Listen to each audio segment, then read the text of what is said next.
Hello and welcome to yet another episode of the In-Depth series. My name is 𝐾𝐲. Today we are going to discuss eco-sensitive zones because there are ongoing protests in Kerala against declaration of regions under the eco-sensitive zone system. Why is this protest important for us? Because we have to understand how we need to sustain livelihoods and the protection of the environment. Other than that, the concept of eco-sensitive zone, what is the master plan that the government is suggesting, and everything else. So from the perspective of GS Mains Paper 3rd, it is important that we understand this topic, and also from the perspective of prelims. So what is happening in Kerala? What is the background of it? What is an eco-sensitive zone?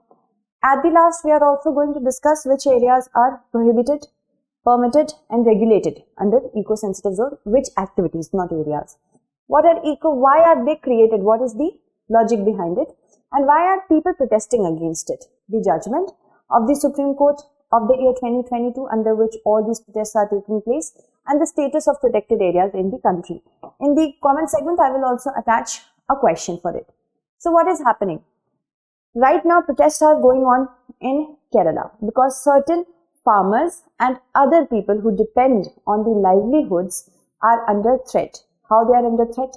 Because the Supreme Court in its order of 2022 has told the government that every protected forest, national park and wildlife sanctuary in the country will have a mandatory compulsory eco-sensitive zone or eco-fragile zone of 1 kilometer from their demarcated boundaries. And here only, suppose this is the demarcated boundary, if I am going to take 1 kilometer for eco-sensitive zone, then I am a farmer who has a field over here.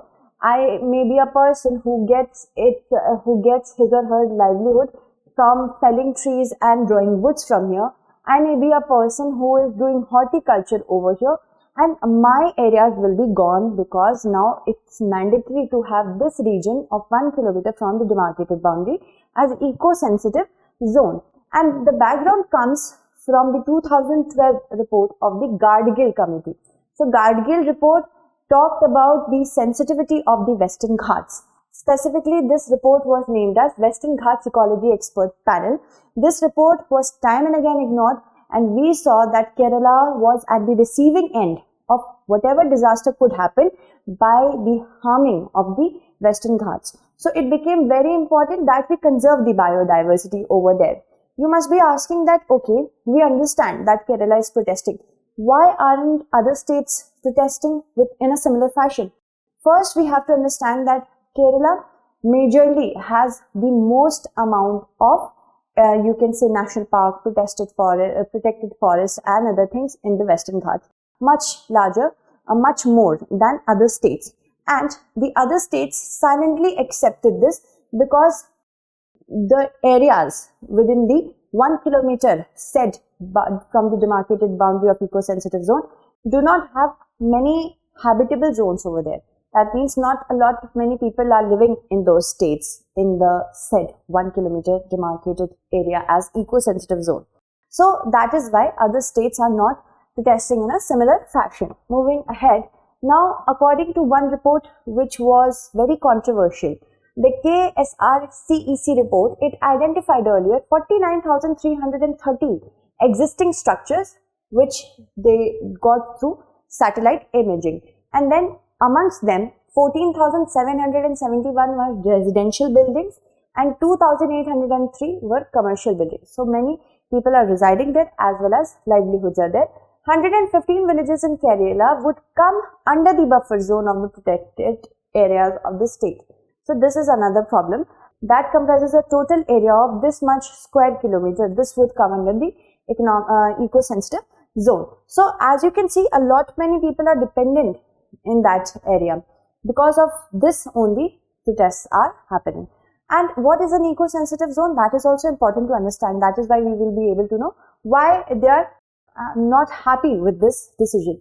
So as per the National Wildlife Action Plan of 2002 to 2016, the Ministry of Environment, Forest and Climate Change say it is, you can say obligated to have a look for the land within 10 kilometers of the boundaries of national park and wildlife sanctuaries and declare them as eco-fragile zones or eco-sensitive zones, and this will be done under Section 3, Clause 2, Subclause 5 of the Environment Protection Act 1986 and its Rule 5, Clause 8 and Clause 10.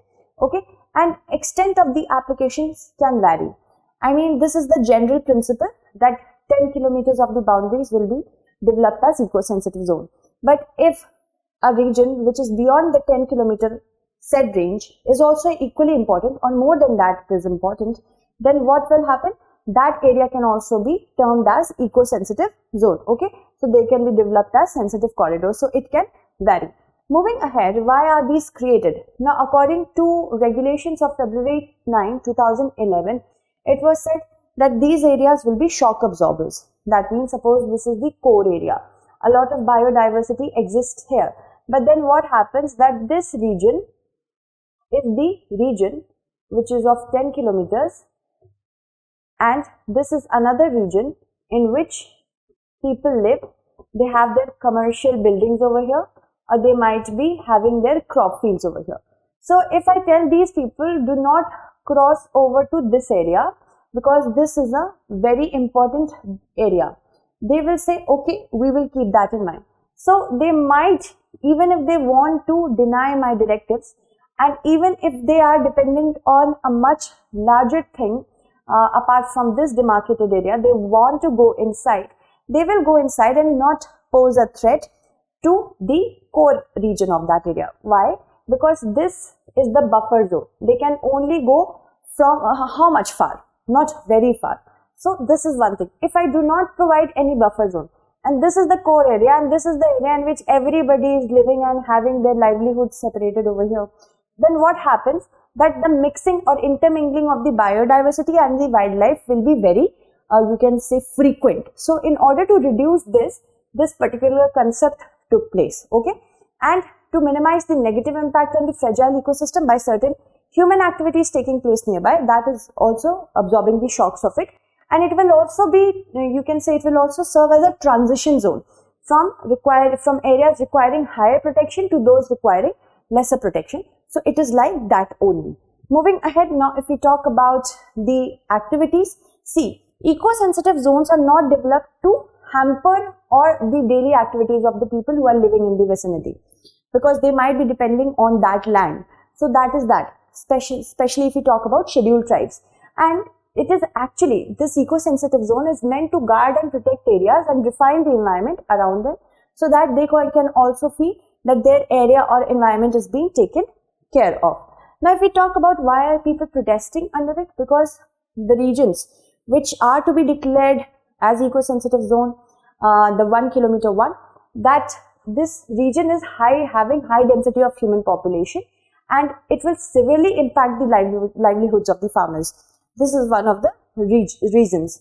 The total extent of wildlife sanctuaries in Kerala is 8 lakh acres.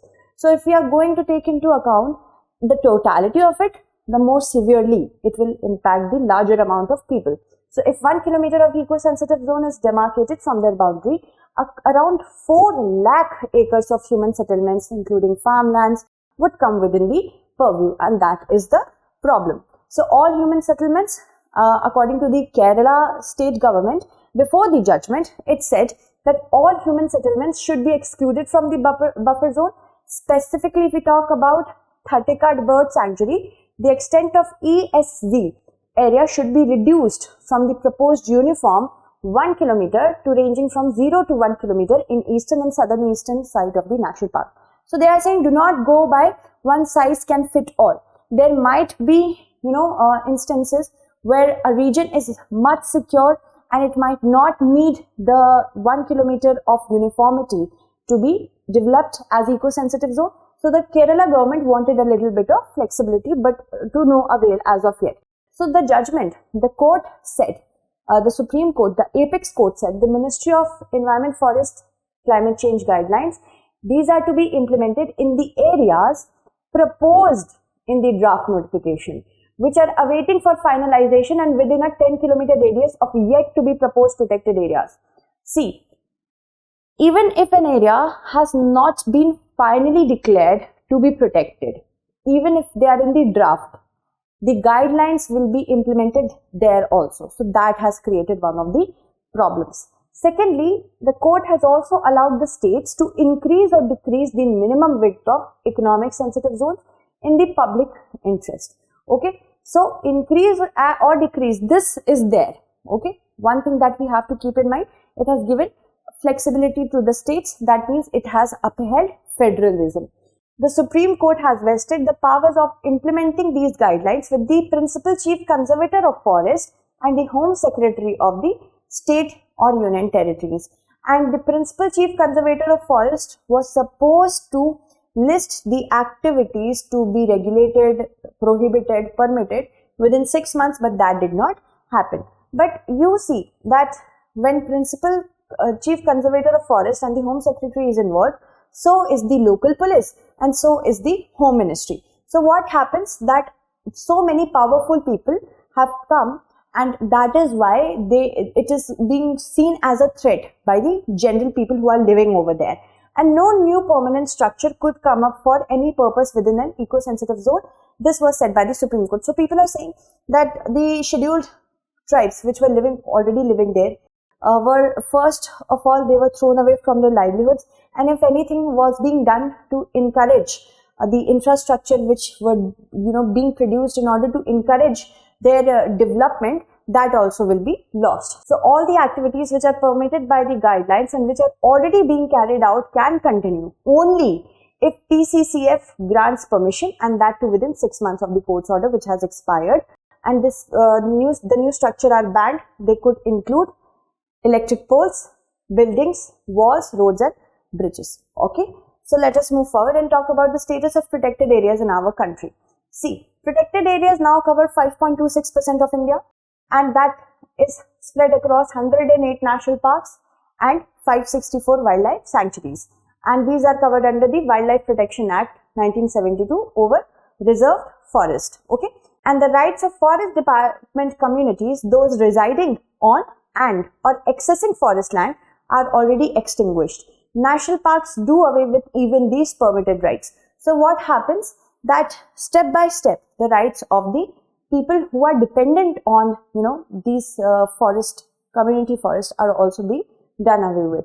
Wildlife sanctuaries, they offer progressive concessions, but still there are things to be done. Now there are certain activities which are prohibited, regulated and permitted in an eco-sensitive zone. We can go through them one by one. See, commercial mining is prohibited, but regulation will not prohibit the digging of earth for construction, for repair of houses and for manufacture of concrete tiles or bricks for housing or for personal consumption. So you can see that these are preliminary facts. I will go through them one by one. Nothing much to explain. Whenever something of that sort comes, I will come into the picture. Setting of sawmills, setting of industries causing pollution for anything, water, air, soil, noise, etc. Commercial use of firewood is prohibited for hotels and other business related establishments. Establishment of major hydroelectric projects, use or production of any hazardous substance, undertaking activities related to tourism like overflying the national park area by any aircraft or hot air balloons, discharge of effluent and solid waste in natural water bodies or terrestrial areas. Then there are certain which are regulated, like felling of trees. With permission from appropriate authority, it can be regulated. Establishment of hotels as per approved master plan, which takes care of habitats, allowing no restriction on movement of wild animals. This is per the approved master plan. Drastic change of agricultural system cannot be done because that will impact the biodiversity as well. Commercial use of natural water resource, including groundwater harvesting, as per the approved master plan, which takes care of habitats, allowing no restriction on movement of wild animals again. Then erection of electrical cables, promote underground cabling. Then we have fencing of premises of hotels and lodges, use of polythene bags by shopkeepers. These are regulated. Other than that, widening of roads is regulated. Movement of vehicular traffic at night is there. Introduction of exotic species can be regulated. Protection of hill slopes and river banks. Air and vehicular pollution. Signboards and hoardings. Which activities are permitted, like the ongoing agriculture and horticulture practices by local communities. Excessive expansion of some of these activities should be regulated as per the master plan, although Rainwater harvesting should be promoted. Organic farming should be promoted, and use of renewable energy should be promoted. Other than that, there should also be the active promotion of adoption of green technology for all activities. Okay, so I hope you understood this topic in detail. I will attach a question in the comment section, and I will take the names of those who have answered my last question correctly as well as today's question correctly in the next segment. Thank you so much for watching.